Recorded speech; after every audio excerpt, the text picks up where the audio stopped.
Hello everybody, I'm Dada Vedaprajinananda, and this is another one of my videos on you can say, self-development.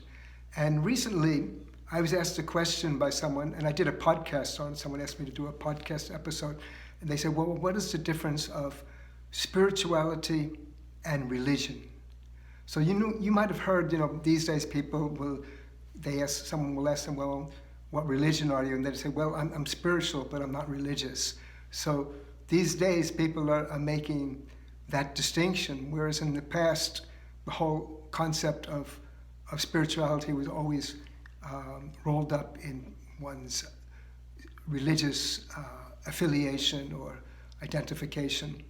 But things are different now because people understand that sometimes religions, they may or may not be spiritual. So what is spirituality? From the yogic point of view, spirituality is called Dharma. So what is Dharma? Dharma is the innate essence of something. So we say every object, every being has an essence. Like, I'll give one example we often give is fire. Fire has a burning capacity. So if someone takes the burning capacity out of the fire, we'll say, well, it's not fire anymore, it's something else, because one of its essential characteristics have been removed, so it can't be it. So that's the thing. So what are the fundamental characteristics of humans? So we find that humans share something with all the animals of this world. And what is that? There are four qualities: eating, sleeping, fear, and procreation. So it's all there in all creatures. That's why you can't go out. Sometimes I think little kids would like to go out as they see a rabbit and they want to go over and pet it. You can't pet a wild rabbit, because they have fear. That's part of their essence, their animal dharma, animal nature. So that's why it can't be done. So all animals have that, and humans also have those four basic drives that's within us, and that's why like humans have that, but we also have another nature, a divine nature, and this is what separates us. This is what's called Manava Dharma, or human Dharma, or Bhagavata Dharma. It means divine nature, because we have a divine nature. It's something like, the image of the centaur in Greek mythology. There's a horse part and there's a human part. And so we have both parts. We have the same, we share the same drives and things that the animals do, but we have a divine nature. And for the yogis, spirituality is to develop that divine nature. And what is that divine nature? There are a few components. First one is called Vistara in Sanskrit. It means to expand the mind. So we should expand the mind. And that's what's going on in meditation. Because in meditation, first you meditate, you think that you're this sack of skin and bones. No, and then you realize you have to forget that. And then you have to withdraw your mind and take it to one point, and then expand that point, and so that it encompasses the whole universe. So to go from a sack of skin and bones and to encompass the whole universe is the path of Vistara, of expansion. And this is the first step in Manava Dharma and Bhagavata Dharma of the human spiritual nature. And then the second part is called Rasa. And Rasa, one meaning of it means the juice, means the flavor. Like if something doesn't have its juice or its flavor, what is it? And the flavor of life, the flavor of really being a human and a spiritual human is to flow with the Supreme Consciousness. So that's another meaning of Rasa. It means to flow, to go with the spiritual flow. And when you go with the spiritual flow, everything becomes divine, everything becomes blissful. So that's why in the Indian mythology, Indian iconography, there's the dances, Krishna is dancing with the cowherds in the forest, and they're enjoying. That's called the Rasa Lila. So the Rasa Lila is really when we understand that we're actually an instrument of the divine, and we flow with the divine will. And so this is the second part. And then what happens when someone is practicing expansion of mind and flowing with the supreme love, they begin to see the others around them and they say, no, I also have to serve them. I have to do something. I have to help them. And that's why we get to the third component, which is called Seva. Seva means service. Now, service doesn't mean business. So like different companies, I know they go, they're on television or online, they say, we've been serving the community for 76 years. They haven't been serving, they've been doing business because they fixed your tire, but they also took money for that. So that's not service, that's a business. No, nothing wrong with it, but we should call it by its right name. So Vistara, expansion of mind. Rasa, flowing with the divine. Seva, serving all. And when we serve, this is also a very important point, we're not just serving mechanical beings, or we feel that God has come in the form of that person, and we're serving God. We're serving that Supreme One in the form of that. It could be a beggar. It could be someone who needs help. It's not just that someone. It's God has come. That's why, like, St. Francis was like that. There's a story. He went, and then he kissed the leper. He didn't see the leper anymore. He saw God in that form. And that's what we have to be like that. We have to see that supreme consciousness permeating all the beings, and then we have to serve them in whatever way we can. So, Vistara, Rasa, and Seva. And then what happens? The last part is merger.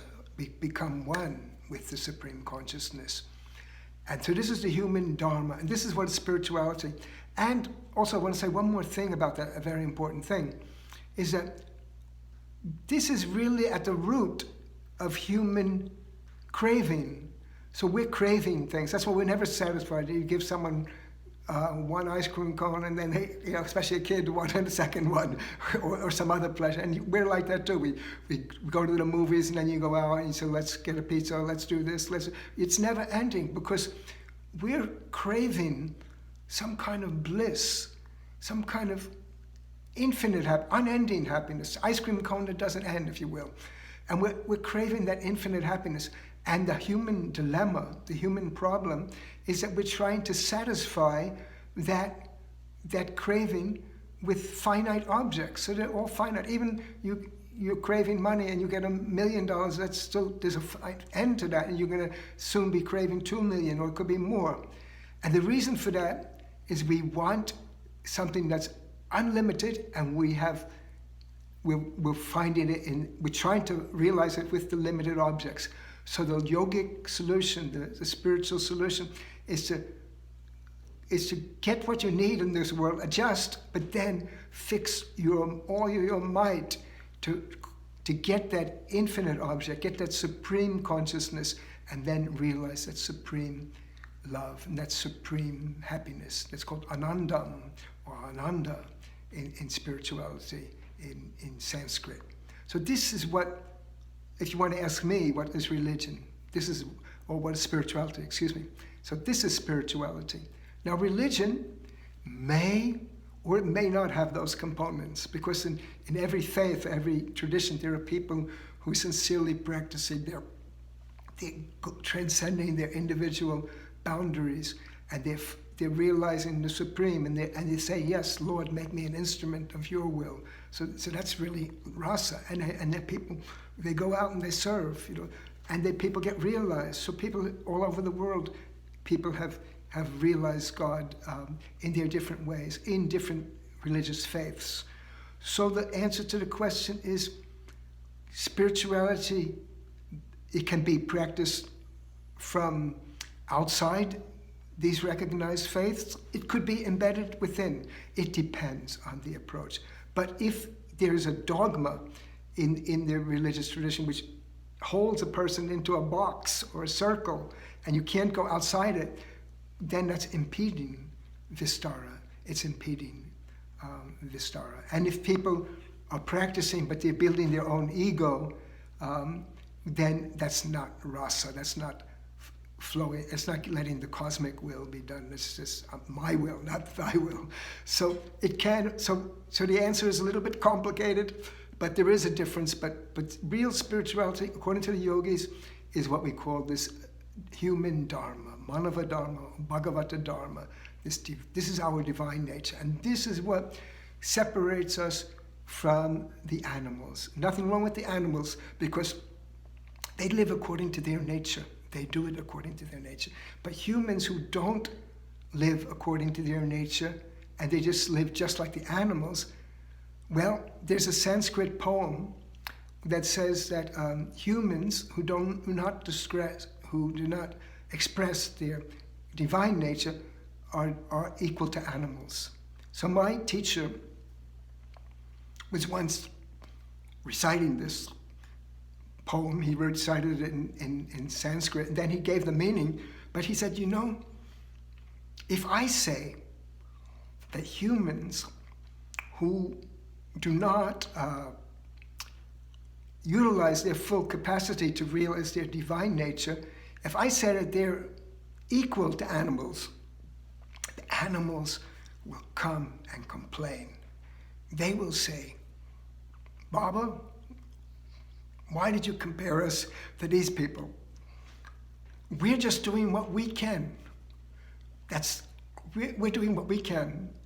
What more can we do? But these people, they had a greater potential. They didn't utilize it. So we say that these people are lower than animals. So that's the answer. So anyway, we shouldn't let the animals complain about us, and we should live up to our human nature, our divine Dharma, our Manava Dharma, our human Dharma. And this is spirituality, and we should all exercise that however we were brought up, or however we were born. But we have to go. We have to expand our mind. We have to flow with the cosmic love, and we have to serve humanity. And then one day, we have to realize the merger with that divine essence. So this is it. This is the answer to that question that person asked me. I thank that person for that.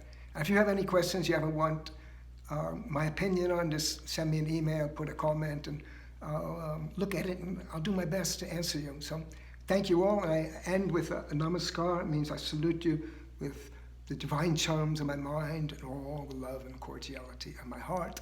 So thank you very much for listening and watching.